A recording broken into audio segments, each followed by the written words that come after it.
Hey everyone, this is SchoBros podcast presented by Wuji, your whole food, multivitamin, multi-mineral, complete protein, your greens in a bag.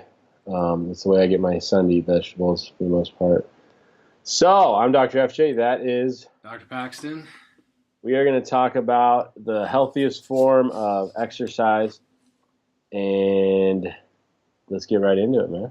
Yeah, the HIIT training or high intensity interval training, and it basically uh, is the most efficient and effective way to get exercise for the benefits of exercise that works into our typical lifestyle Yeah, today, and it kind of embodies resistance and endurance training, which are your typical historic yeah, ways of training, your anaerobic and aerobic, yeah. basically, styles. But, I think the first thing to kind of get into is, when you're looking at exercise and fitness and so forth, is like determining what, your goals are for it specifically.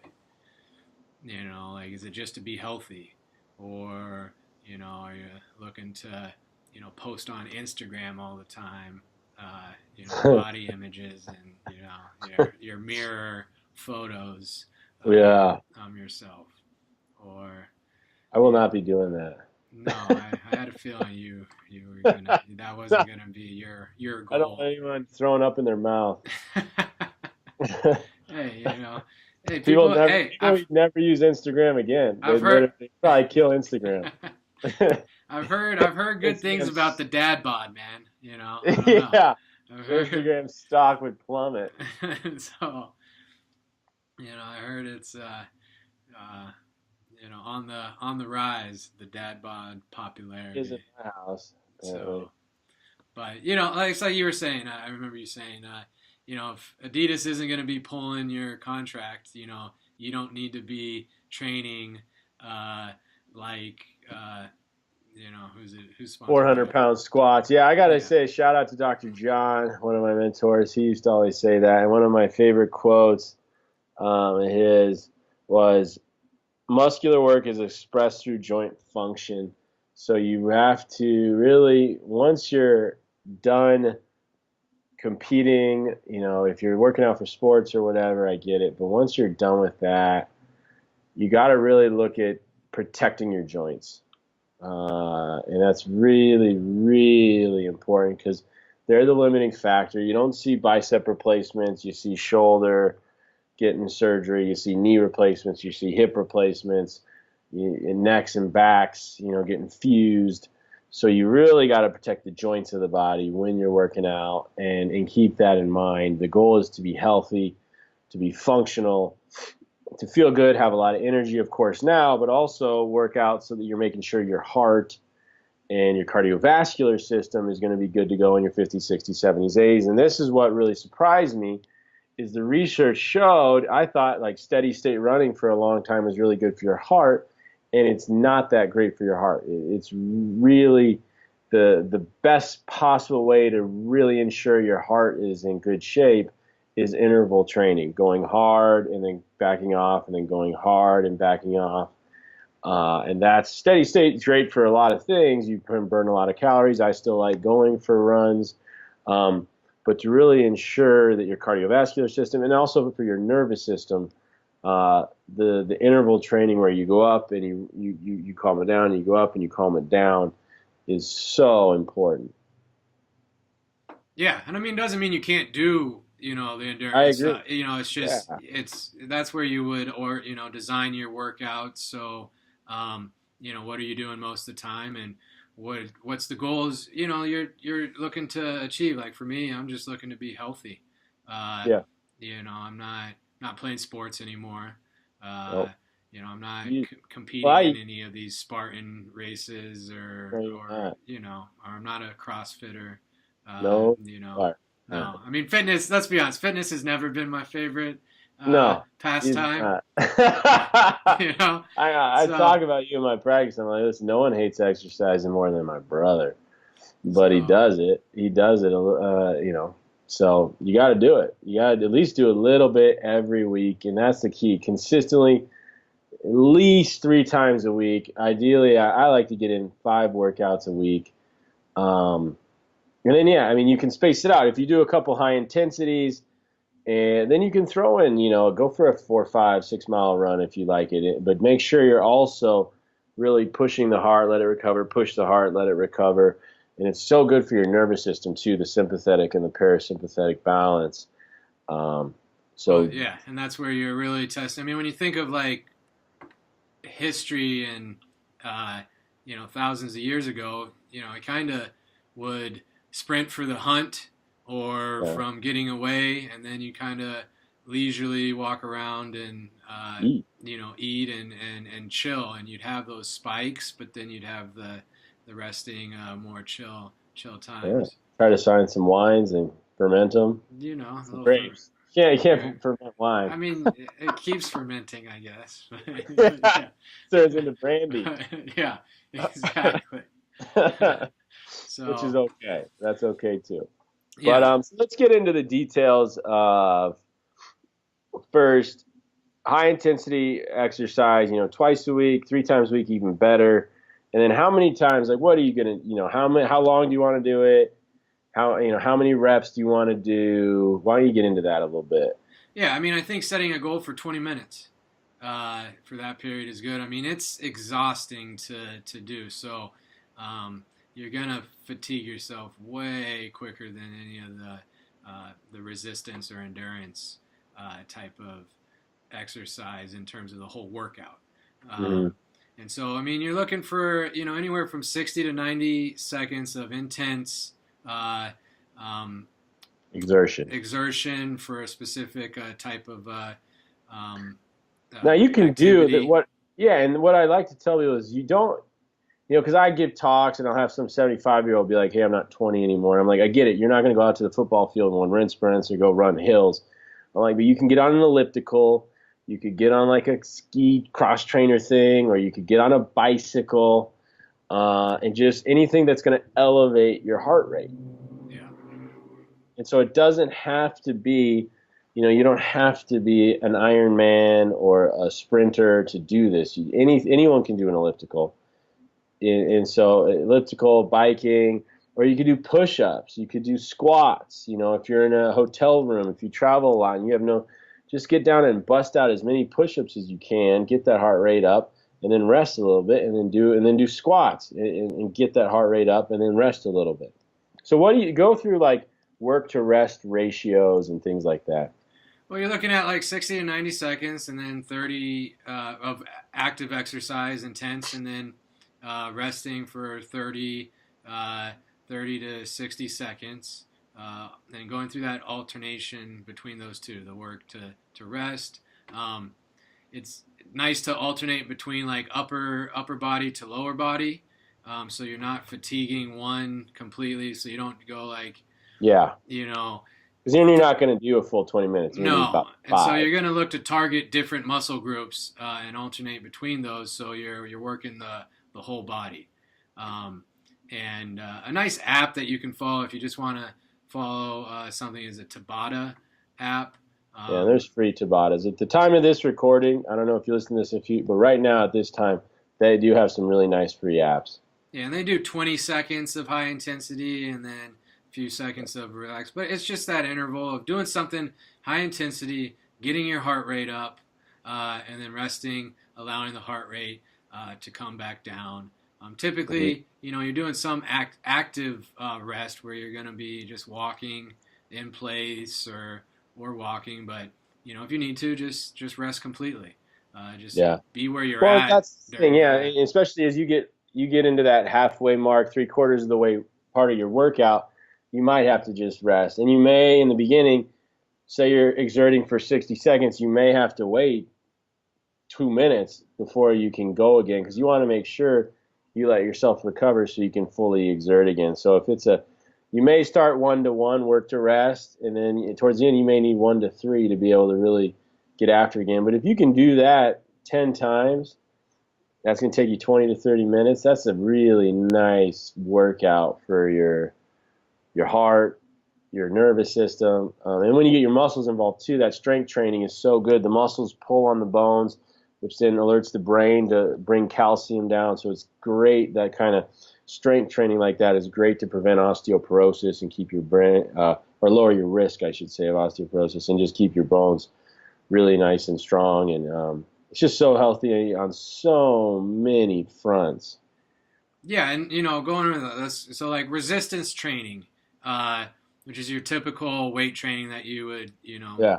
uh, associate it with, and so it obviously builds stronger muscles, increases bone density, Yep. it increases testosterone, Yeah. uh, increases fat burning, and you'll actually keep burning fat afterwards, and then it also helps detoxify the body for the different things because Yeah. you're going to be helping the flow of the lymphatic system, which doesn't have a pump like the cardiovascular system with the heart. So the Yeah. only And let, way go. it Yeah, let me just quickly. Sorry, the lymph, guys. For those of you who don't know, lymph. We have blood that brings oxygen around, and it has a heart. Your lungs pump in oxygen and take out carbon dioxide. Your lymph is the white blood cell, basically. It's the liquid in your body that carries white blood cells. And white blood cells kill bad guys. They kill viruses, they kill bacteria, they kill cancer cells. And your lymph is what circulates that throughout your body. And so the lymph has no organ to pump it. So the only way it moves is through muscle contraction. So by moving and using your muscles, you're moving that lymph. So you're circulating those white blood cells throughout your body, and they're going to go through and kill virus and bacteria and kill cancer cells. So it's incredibly healthy for your immune system that you move. Sorry, go ahead. No, yeah, I mean that's exactly it. Great explanation. Thank you. I felt like I could visually see Lymph? what you were, yeah, Nice. moving That was through. my goal. So, um, but then moving. You have endurance training, which we've talked about. Hugely beneficial as well. Promotes nerve growth. Protects the brain from any damage. Increases memory. Increases learning speed. It also decreases body fat. It strengthens the lungs because you're really having to, You're using them. provide oxygen. Actually promotes creativity, and overall just makes you happy. Increases your mood, makes you feel better because of the dopamine Get the runner's release. high. Yeah, Yeah. exactly. Now, those things are great, and that's where high intensity interval training is awesome. Is it kind of combines both of those things, and so you're getting the best of both worlds. Also more efficiently, so in less time. Yep. And so it's just a very great way to work out and be efficient with promoting health in your life, I guess. Yeah, and this, yeah, no, yeah. If you want it to last, you got to use it. If you don't use it, you lose it. Okay, and it's really, and the brain and the body are connected. So you want your brain to be healthy as you get older. It's really important that you use your body too.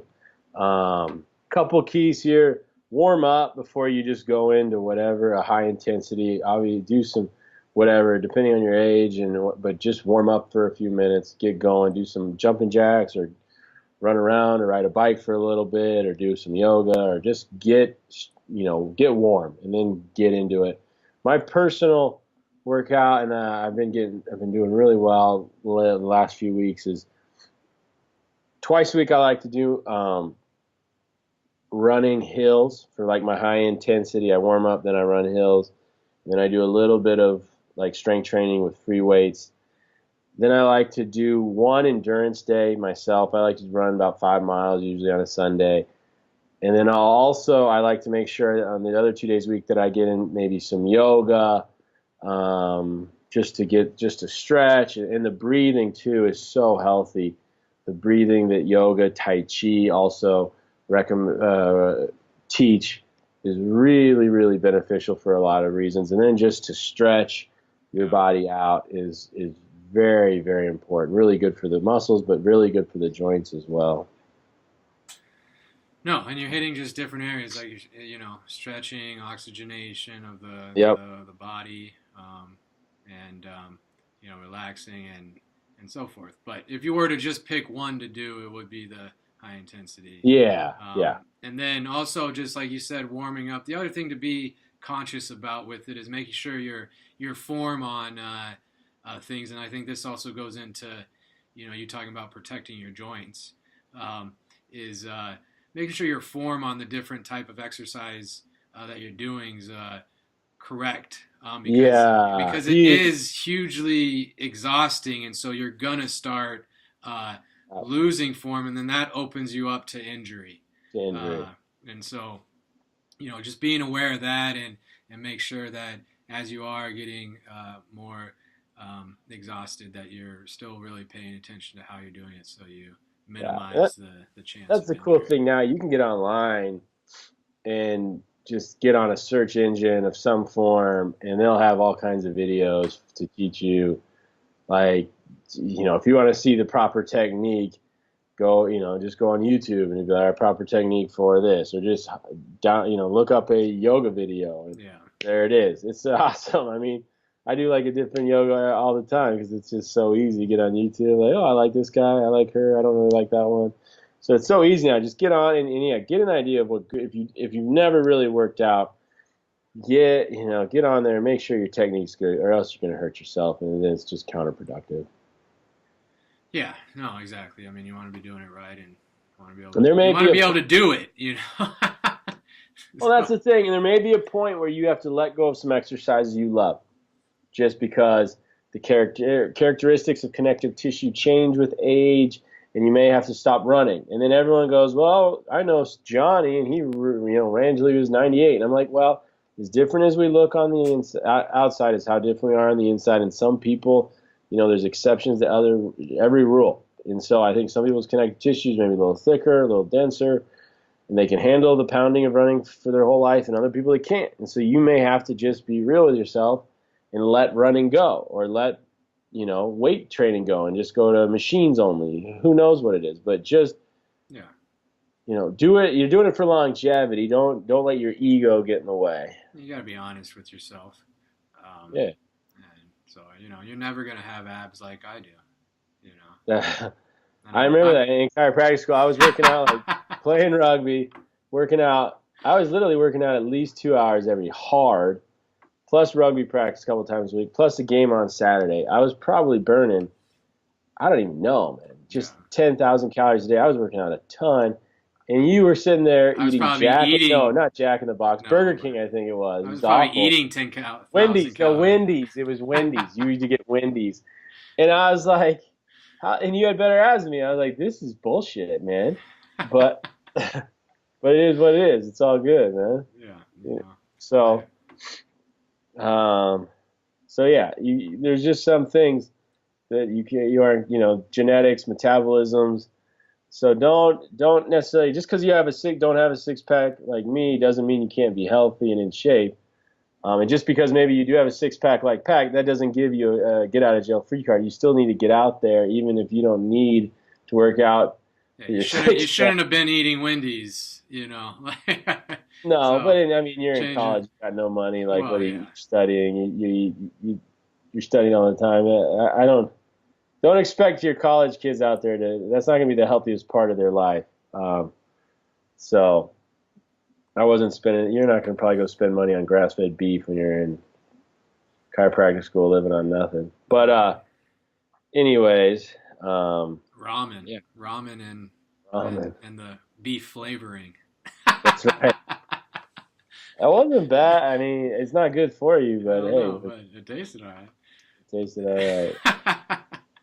So, but yeah, all right, man.